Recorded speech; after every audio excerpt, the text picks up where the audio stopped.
Alam mo ka OFW, yung halos araw-araw na may inuman, laging may tropa, laging may tawanan, laging may sabayang kalokohan. Ang dami kong kaibigan noon. Akala ko yun na yun.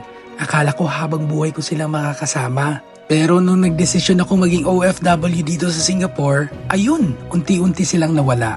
Parang bula. Yung iba, di na nagme-message. Yung iba, bigla na lang nanahimik. At yung inuman, napalitan ng pagtitipid. Napalitan ng overtime. Napalitan ng pangarap. Doon ko na-realize mga ka-OFW, hindi mo pala kailangan ng maraming kaibigan. Kasi kapag seryoso ka nang baguhin ang buhay mo, hindi lahat sasabay sa'yo.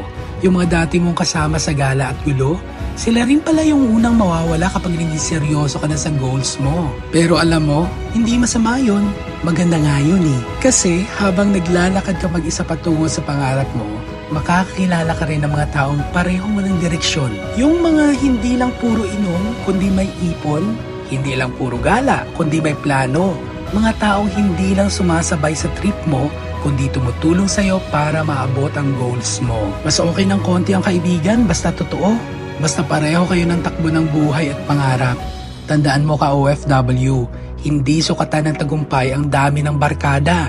Minsan, ang tunay na kaibigan, hindi maingay, pero solid. Kaya kung nag-iisa ka ngayon, nako, huwag kang malungkot.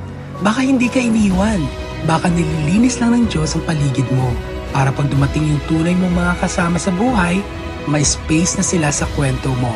Solid, di ba?